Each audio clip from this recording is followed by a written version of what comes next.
Hello दोस्तों, मैं आपका रितेश सर स्वागत करता हूं आपको ज्ञान भंडार क्लासेस में।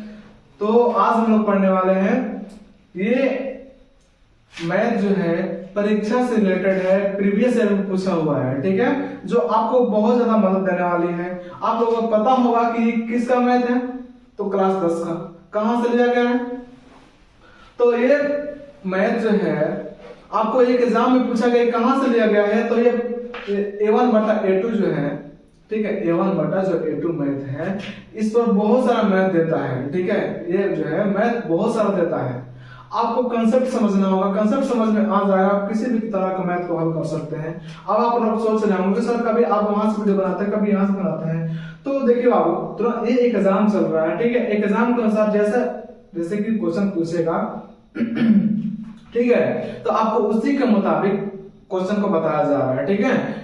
हम सभी को जब जनवरी जनवरी तो आ गया ना, फरवरी नहीं मार्च से, जनवरी नहीं फरवरी नहीं मार्च से जब सिलेबस स्टार्ट किया जाएगा तो बिल्कुल बेहतर ढंग से और चैप्टर बाय चैप्टर आपको कराया जाएगा, चैप्टर बाय चैप्टर आपको हल कराया जाएगा, मैथ को सॉल्यूशन कराया जाएगा और बेहतर ढंग से कराया जाएगा।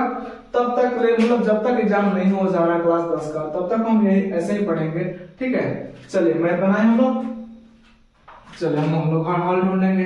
हल पहले हल करने से पहले मैथ देख लीजिए क्या कह रहा है। कह रहा है क्या, अनुपात A1 बटा A2 B1 बटा B2 C1 बटा C2 की तुलना कर ज्ञात करें। तुलना का मतलब होता है बराबरी करना, ठीक है, क्या होता है बराबरी करना।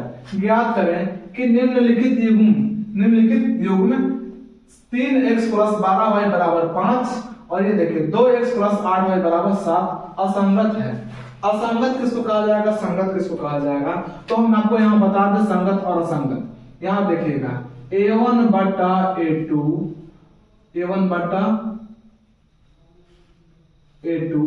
बराबर B1 बटा B2 बराबर C1 बटा C2।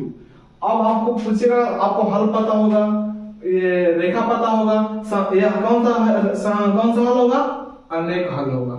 रेखा पूछेगा तो क्या है, संपाती रेखा। ये अगर इस तरह से रहेगा तो क्या बोलेगा कि रेखा पूछेगा तो संपाती और हल पूछेगा तो अनेक हल। क्या बोलिएगा आप लोग, अनेक हल। समझ में आ रहा है।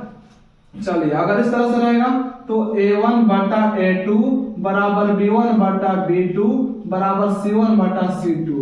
यदि इस तरह से बराबर काट देगा, यानी कि बराबर नहीं रहेगा, तो अब इसको आपको क्या करना है, तो हम कहेंगे इसको ये होता है समांतर रेखा। समांतर रेखा क्या होता है, समांतर रेखा होता है। और अनेक हल नहीं, इसका कोई हल नहीं होता है, अनेक हल नहीं होगा, इसका कोई हल नहीं, कोई हल नहीं, इसका कोई हल नहीं होगा, ठीक है, इसका कोई हल नहीं होगा।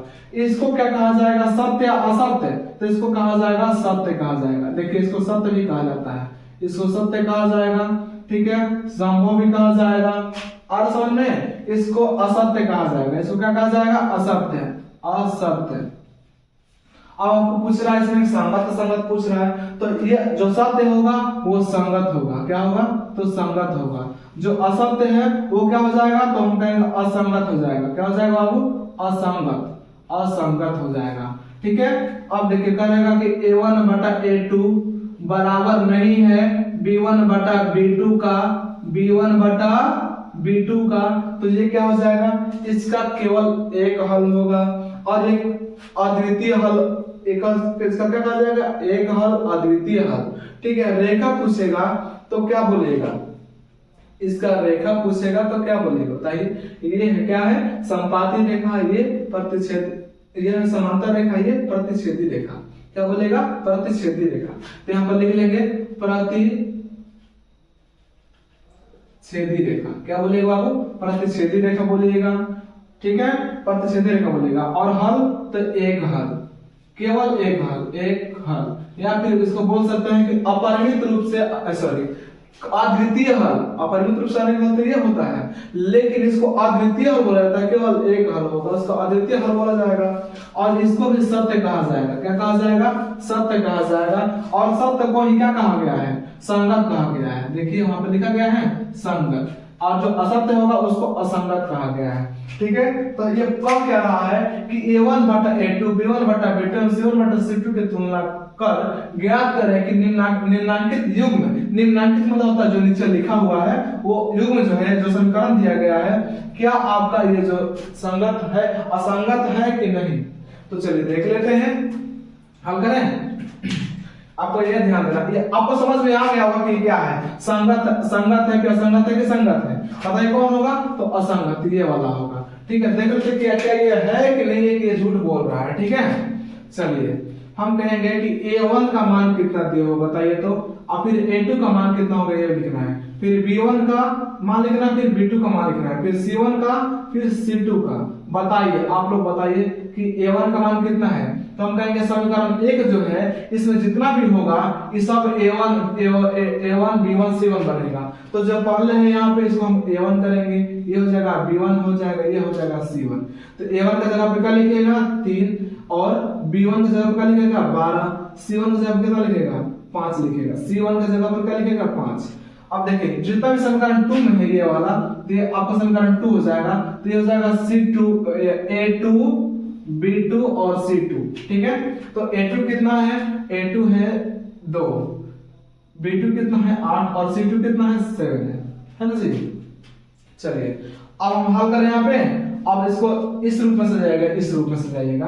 कह रहा है कि A1 बटा A2 बराबर B1 बटा B2 बराबर C1 बटा C2। अब ये तो लिख दिए, अब आपको बैठाना भी है। ठीक है, बैठाना भी है, बैठा लें। चलिए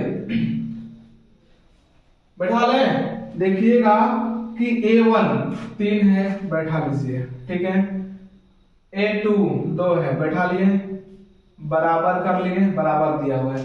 B1 देखिए यहाँ पर लिखल है 2, लेकिन यहाँ पर 1 होगा। ठीक है, B1 कितना है 12 है, 12 लिख लेंगे।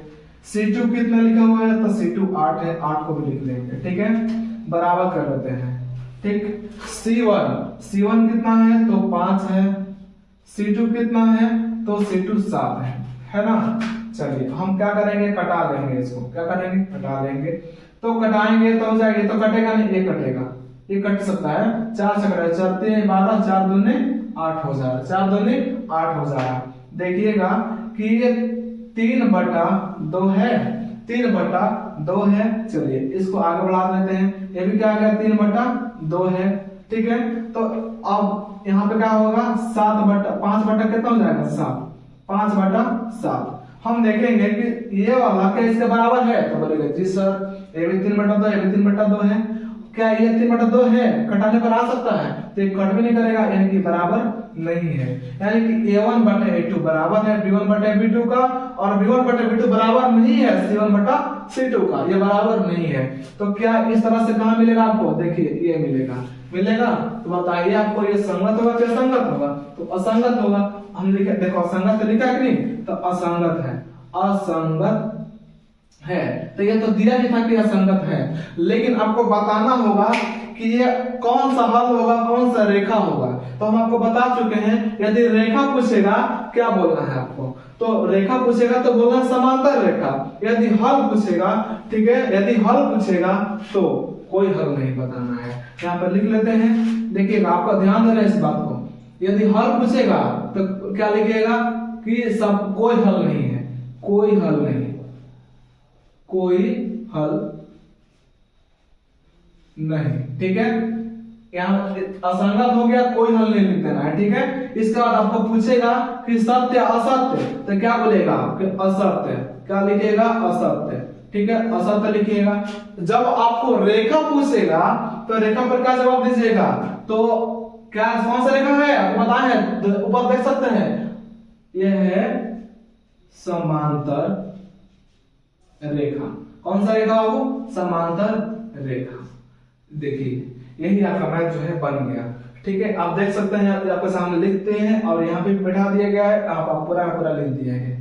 इसलिए मैं बताने से पहले आपको पूरा का पूरा ये बताया गया था। ठीक है बाबू, यदि वीडियो समझ में आ रहा हो ठीक है, तो चैनल को सब्सक्राइब कीजिए और बेहतर से बेहतर शेयर कीजिए और लाइक कीजिए, कमेंट भी कीजिए। यदि आपको समझ में नहीं आ रहा हो, आप चाहते हैं कि सर हमें आप दूसरा मैथ बताइए, तो आप कमेंट कर सकते हैं, आपके लिए बेहतर से बेहतर मैथ बताया जाएगा। ठीक है, तब तक मिलते हैं नेक्स्ट वीडियो में, बाय।